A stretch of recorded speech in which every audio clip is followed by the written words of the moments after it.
What's going on, guys? It's Nick here, back with another video. Week 6 wide receiver trade targets. I love these trade videos, and you guys have requested a sell high video for this week. So I'm sort of doing that. I'm going to split the trade video into two. Today, I'll talk about wide receivers, then running backs tomorrow. And I'll go over both buy low and sell high for that position in each video. For wide receivers to buy low on, we're using the same logic as always. Find players who are getting a good amount of targets, who are getting a lot of air yards, who run high upside routes, but who haven't been getting lucky in finding the end zone recently. Using that logic last week, we landed on Allen Robinson, Curtis Samuel, Will Fuller, and Marquise Brown. These players had 3 touchdowns across 16 weeks leading up to last week. Then they combined for 6 touchdowns in week 5. Now I understand more than anyone that a lot of that is due to luck. I didn't know Will Fuller was going to go off, but he was getting too many air yards and targets, and his routes were way too high value for him to not go off soon. So this logic isn't going to work every time, but the process is correct, which means the results will be there more often than not. So who can we identify this week? Well, we'll start things off with Robert Woods. Now, Woods has the 12th most air yards over the last 3 weeks, yet he joins Brandon Cooks, his teammate, as the only wide receivers in the top 13 to not score over that stretch.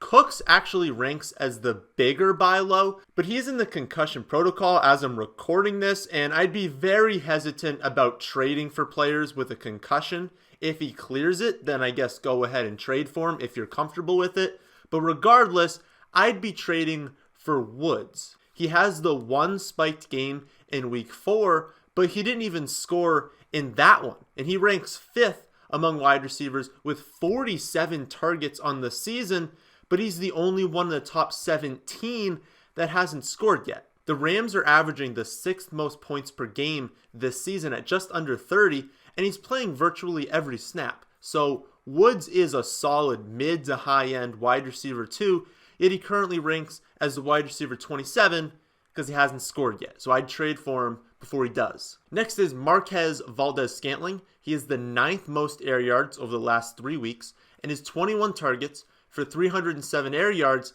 have only turned into an average stat line of 3.3 receptions for 54 yards and 1 touchdown. He played 95% of snaps in Adams' absence last week, but they crushed Dallas, so they only threw the ball 34 times and Jones had all the touchdowns. Before that, he was averaging 7 targets a week on around 88-89% of snaps, even with Adams healthy. Now, MVS isn't a guy you're trading for to start every week as your wide receiver 2. That's not what he is. But he's going to cost you next to nothing, especially after his performance when people thought he was going to have a good week. I mean, it made sense. Adams was out. It was a very difficult wide receiver matchup, but it would have made sense that he'd get a decent amount of looks with Adams out of the lineup.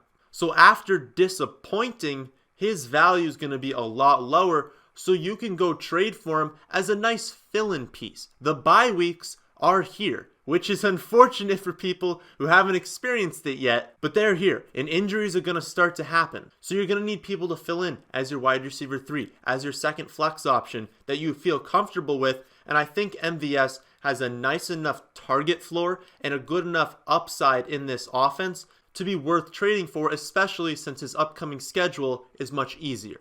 Next, we have John Brown, and on the season, Brown ranks 7th in air yards and 15th in targets. However, he's the only wide receiver in the top 8 in air yards that doesn't have at least 3 touchdowns. He has 2 more targets and 5 fewer air yards than DJ Chark, but he's averaging 6.4 fewer fantasy points per game because Chark has scored 5 times. And I know what you're saying. You guys are going to argue that, well, Buffalo doesn't score touchdowns, that's why he doesn't have any. And while they do rank 21st in touchdowns per game, so does Jacksonville. So why does Chark have 5 touchdowns? And so do the Chargers. So why do they have players with multiple scores? It's not like Buffalo's only scoring won a game. They're getting 2.2 touchdowns per game, which is really close to the league average. Plus, they've played New England and Tennessee in back-to-back games, which are two really tough matchups for wide receivers. Yet he's been over 50 receiving yards in every single game this year, and he has upcoming matchups against Miami, Philly, Washington, Cleveland, then Miami again. That's a dream schedule for wide receivers, and he's a legitimate mid-range wide receiver too, with a massive weekly ceiling and one of the highest floors of any wide receiver, yet there's no way he's being valued like that right now in the trade markets. Our next player ranks first in air yards over their last 2 healthy weeks, which was weeks 3 and 5. They missed week 4 due to injury.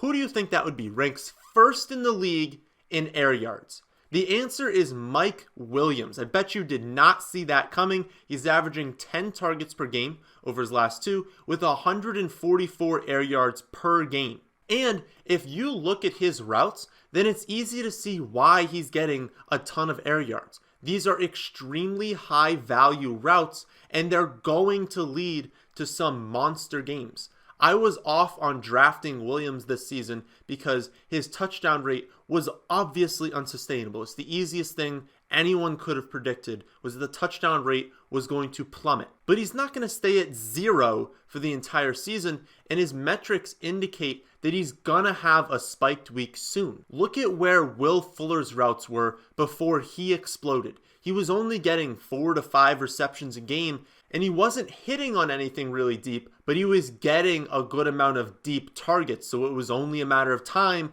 before a few of them hit. You want these routes that, even if they're not fully 50 yards downfield, they're at least angled towards downfield. Well, these are the routes that Mike Williams is running. I mean, look at his targets in week 3 on this graphic. There were 4 missed shots that could have all been deep touchdowns, so he's definitely getting these upside looks. One thing you might be concerned with is how the back is doing. He was able to play on 89% of snaps last week. He did land on his back at one point. I believe they checked him out, took him out of the game, but he returned, and as long as he's practicing this week and he's good to go, I have to assume that he's fine. Maybe he's not 100%, but he's fine enough for us to go out there and target him in trades. So those are some wide receivers to buy low on, but as you requested, I'll add in some sell high candidates as well. The first player is Juju. He actually ranks first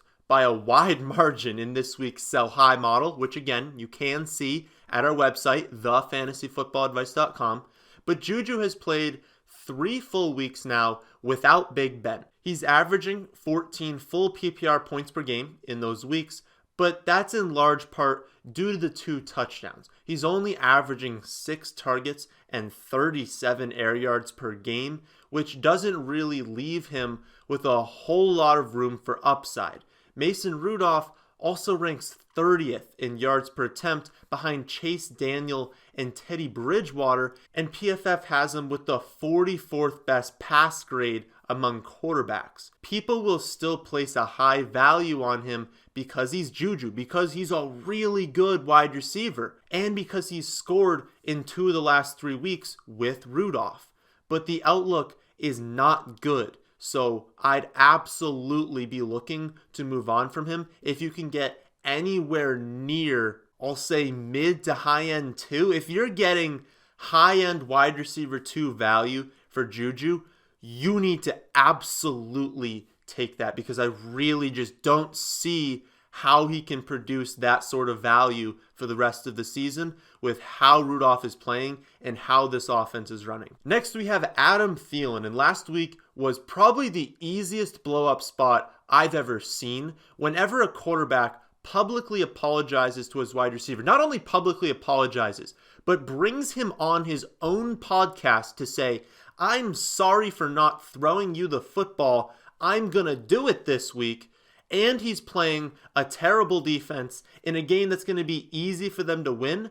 Yeah, that was very obvious that Thielen was going to go off. But the problem for Thielen is the offense. He's currently the wide receiver 12 because of the 4 touchdowns, but He's the only wide receiver in the top 20 that has fewer than 36 targets, and he has 30, which ties him for 44th among wide receivers in targets with Preston Williams. And he only has 18 more air yards than Williams does. Minnesota ranks last by a mile in pass attempts per game, and they're below average in touchdowns per game. But those numbers probably won't go up. Maybe they approach average or slightly above average in touchdowns per game. But they're gonna be either last or bottom 3 in pass attempts per game because that's what they want. This isn't a fluke. This isn't like, oh, we can't get the passing game going. You can't get the passing game going because they don't want to pass. They want to run the ball every single play. People are going to think that Thielen is back after this performance, but this was the first time he's been over 20 full PPR points since last Thanksgiving. So I'd look to move him if people get overly excited because there's no reason to believe that sort of performance is going to continue going forward. Another wide receiver is Tyler Boyd, and he was actually getting really unlucky with touchdowns before last week, and listing him here wasn't really because of the touchdown, although a 10 for 123 and a touchdown performance is going to help you trade him away. He's here for 3 reasons. 1, the offense just looks terrible. I'd rather not be starting players on that team. He may have posted a nice stat line, but if you watched that game, then you know that basically all of that production came at the end, and it was aided by that long touchdown catch. But they looked bad against one of the worst defenses in the league. The second reason is his routes. For the most part, he's running low upside routes, and his 6.7 ADOT really tells the whole story. He's the wide receiver 11 right now, but it's tough to sustain that with the 141st deepest ADOT among wide receivers. 140 wide receivers have a deeper ADOT than Tyler Boyd does. But the final reason is AJ Green. Now, I will note, I doubt they rush AJ Green back, and I doubt he wants to return to this dumpster fire of a team. So there's honestly a chance that he sits out as long as possible, especially being in a contract year. But if he returns, then Boyd's value takes a huge hit. And no, it does not mean that he'll get more looks since teams are shifting their focus to AJ Green. His targets are maxed out right now, seeing how his only competition is the corpse of Tyler Eifert, Auden Tate, and Damian Willis. He's going to be getting the most targets possible right now. When AJ Green returns, those targets go down. So I wouldn't be dumping him for next to nothing because he is a wide receiver 1 right now, and Green could honestly not come back at all this season. But if someone's willing to offer you his value, wide receiver 1 value, at least low-end wide receiver 1, I'd take that immediately. And even if someone's willing to give me high-end wide receiver 2 value, I'd also take that because I just don't see a scenario where he returns that value for the rest of the season, given where his routes are and given the potential for Green to come back. Other than those guys, I don't see any blatant sell highs this week. I would have included Taylor Gabriel and Tyrell Williams if they weren't injured. 44% and 38% of their fantasy points this season have come off of touchdowns, which ranks first and second among wide receivers by a decent margin. I'll say Taylor Gabriel, 44% of his value coming from touchdowns is a crazy amount, and that's definitely by a wide margin first place. But it's not exactly easy to sell high on injured players, so we'll have to wait until they come back to trade them. So those are the top wide receiver trade targets for week 6. Remember, I can't go over every single name in the buy low model, so if you want to see the complete list, then you can do so at our website, thefantasyfootballadvice.com. I'll go over running back trade targets next, then running back start sits on Friday, so be on the lookout for both of those videos. But that's the end of this one. I hope you all did enjoy. If you did, how about hitting that like button? And if you're new here, how about subscribing to the channel? But thanks for watching.